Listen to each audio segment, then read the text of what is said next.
कपिल श्रीवास्तव जी जवाब दीजिए, ये शिवपाल जी कहना क्या चाह रहे हैं? लंका जलाने की बात वो कर रहे हैं, मकसद क्या है इसके पीछे का?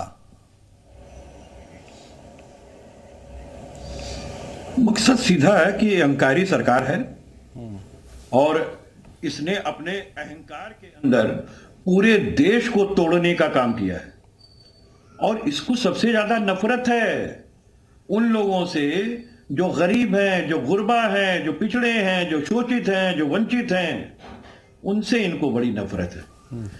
और उसी का कारण है कि इन्होंने पब्लिक सेक्टर को खत्म कर दिया।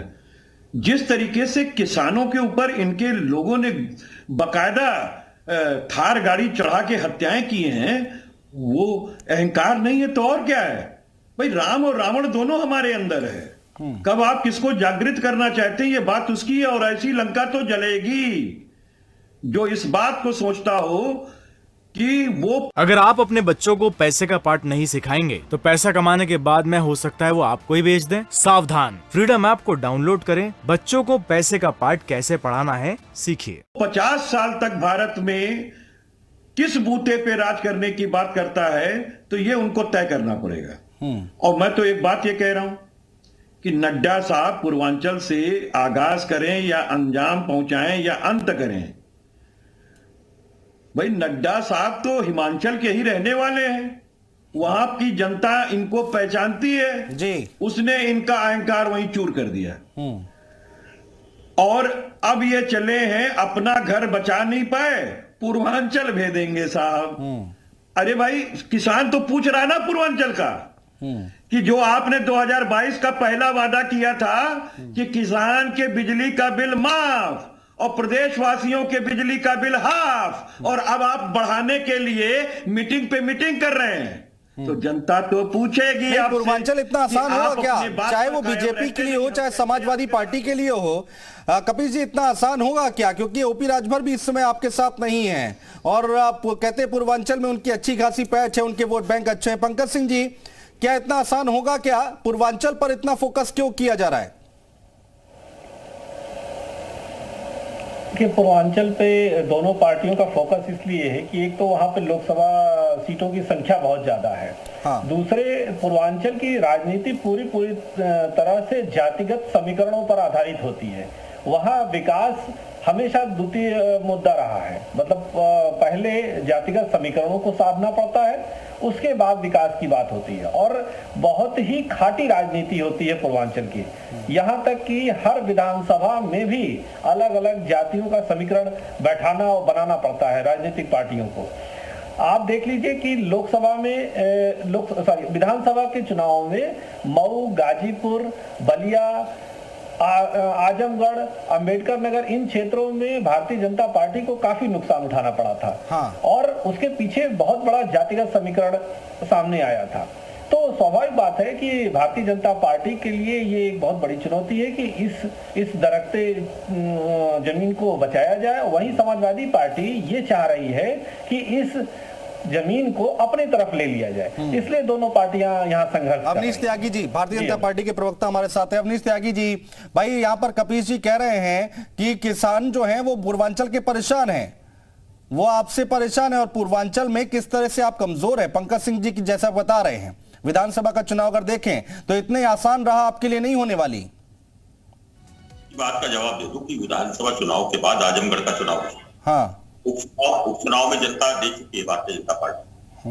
जहां 10 सीटें हारे थे, वहां उपचुनाव में आजमगढ़, जिसको अपना गढ़ मानते थे, वहां उस गढ़ के अलंबरदारों को हराया है वहां तो भारतीय जनता पार्टी को जिताने का काम।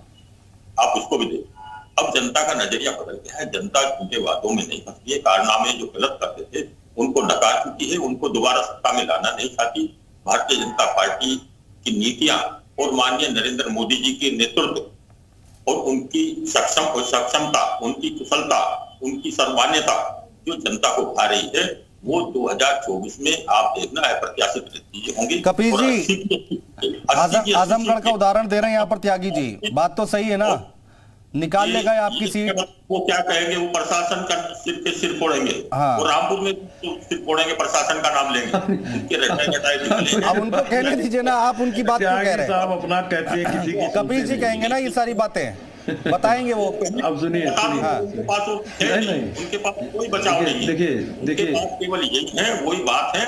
अब वो सुनते नहीं है ये। और मजबूत एक बार इनका टेप रिकॉर्डर शुरू हो गया तो भजन कीर्तन जब तक अंत नहीं होगा तब तक वो नहीं सुनेंगे। कोई बात नहीं, बोलिए। अब सुनिए, अब चलिए कोई बात नहीं, मैं उनका बड़ा इज्जत करता हूँ। मैं एक चीज ये कह रहा हूँ कि देखिए, त्यागी जी के जो है वो चोर की दाढ़ी में तिनका वाला जो मुहावरा था उसको साकार करते हुए अभी नजर आए। जो सच्चाई थी वो उन्होंने अपने मुंह से बयान की। अब मैं दूसरी बात कहता हूं कि देखिए, इसमें दो टेस्ट था आजमगढ़ के अंदर। एक टेस्ट ये था कि हम लोगों ने सारा का सारा अपने सेकंड लीडरशिप पे वहां पर कार्यभार सौंपा था और उसमें अगुवा बनाया था हमने, क्या बोलते हैं, सुभसपा के ओम प्रकाश राजभर साहब को। यही जानने के लिए कि इनका क्या मानना है। ये गलत बात है। और आपने देखा उन्होंने कहा आप अब हार गए तो अगुवा बना दिया ओपी राजभर को। अच्छा, जीत जाते तो कहते कि भाई अखिलेश यादव की सीट वहां पे मुलायम जी लड़ते आ रहे हैं, हम नहीं जीतेंगे तो कौन जीतेगा। अरे भाई सुनिए, नहीं अनुज भाई, देखिए, कुछ चीजें जो है वो रिसर्च पर होती हैं। और मैं आपको बार बार आपको कह रहा हूं कि त्यागी जी के जो दाढ़ी में तिनका था वो उन्होंने खुद नहीं, अभी आपने कहा कि अगुवा बना दिया था ओपी राजभर को। कह रहे उसके नई वाली बात। अतीक खान जोड़ गए सुभाषपा के। सुन तो ले, शुरू हो गए। अरे भाई एक्साइटेड हो गए। नहीं, अरे भाई क्यों सुनिए, एक्साइटेड मत होइए। अतीक जी आ गए। अतीक जी, एक बात कपिल श्रीवास्तव कह रहे हैं कि आजमगढ़ हारे इसलिए क्योंकि अगुवा बनाया था आपके नेता को। देखिए, सबसे पहले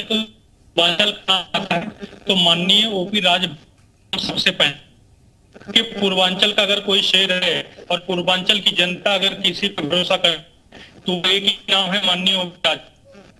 पार्टी है सुहेल देव भारतीय समाज पार्टी। हाँ, तो आजमगढ़ नहीं जिता पाए ना। पूर्वांचल के शेर आप कह रहे हैं, लेकिन जिता देते ना समाजवादी पार्टी को। वही तो कह रहे कपिल जी।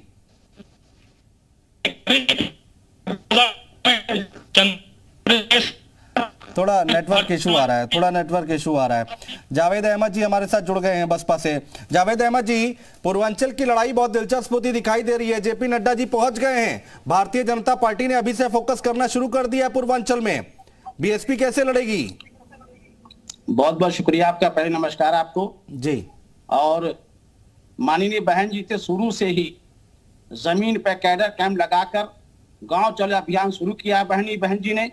और छोटे छोटी सवाल करके हमारे वोटर जो हैं उनको जागरूक किया जा रहा है। 4 बार की बहन जी की सरकार के बारे में जो बहन जी ने बेहतरीन काम किया उसको जनता तक पहुंचाया जा रहा है। और अरे जावेद जी, 4 बार से ऊपर उठिए भाई।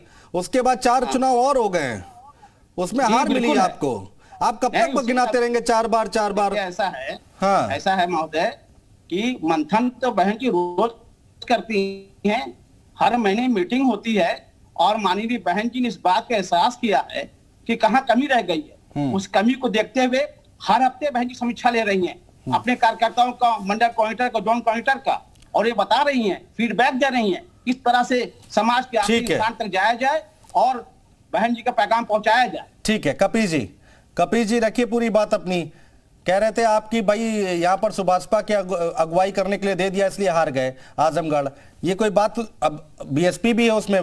देखिए, गुड्डू जमाली लड़ रहे थे, एक फैक्टर वो भी हो सकता है। गुड्डू जमाली जी जो हैं वो समाजवादी पार्टी से टिकट मांग रहे थे।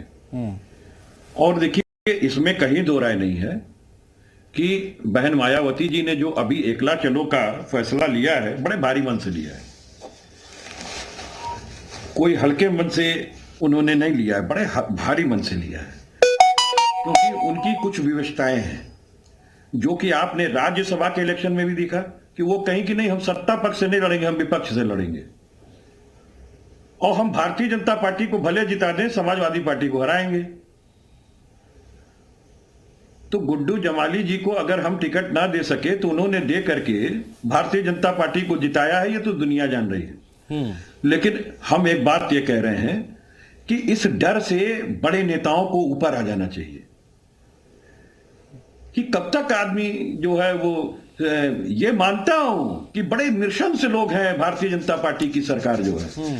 मैं क्यों कह रहा हूं, क्योंकि ये सारे संवैधानिक चूल्हे हिला दिए। अभी तो सुप्रीम कोर्ट ने इनसे पूछा यशमैन की नियुक्ति 8 घंटे में कैसे हुई, जब चपरासी की नियुक्ति नहीं हो सकती 8 घंटे में। तो ये तो वो है ना कि ईडी सीबीआई और क्या लेकिन हम ये कह रहे हैं कि डरना नहीं चाहिए। अरे कराओ जांच, बात कर लेंगे।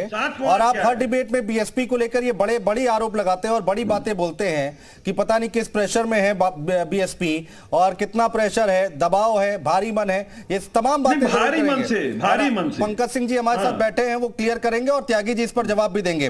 वक्त एक छोटे से ब्रेक का हो गया, लौटेंगे तो चर्चा की शुरुआत यहीं से आगे करेंगे। लेकिन एक तरफ शिवपाल यादव जो है वो हमलावर सरकार पर, दूसरी तरफ जेपी नड्डा पूर्वांचल पहुंच चुके हैं। पूर्वांचल में कई जगह पर भारतीय जनता पार्टी को नुकसान हुआ था, क्या उसकी भरपाई करनी है इस बार 24 में, एक बड़ा सवाल है। छोटा सा ब्रेक, तुरंत लौट रहे, कहीं मत जाएगा। अगर आप अपने बच्चों को पैसे का पार्ट नहीं सिखाएंगे तो पैसा कमाने के बाद में हो सकता है वो आपको ही बेच दें। सावधान, फ्रीडम ऐप को डाउनलोड करें, बच्चों को पैसे का पार्ट कैसे पढ़ाना है सीखिए।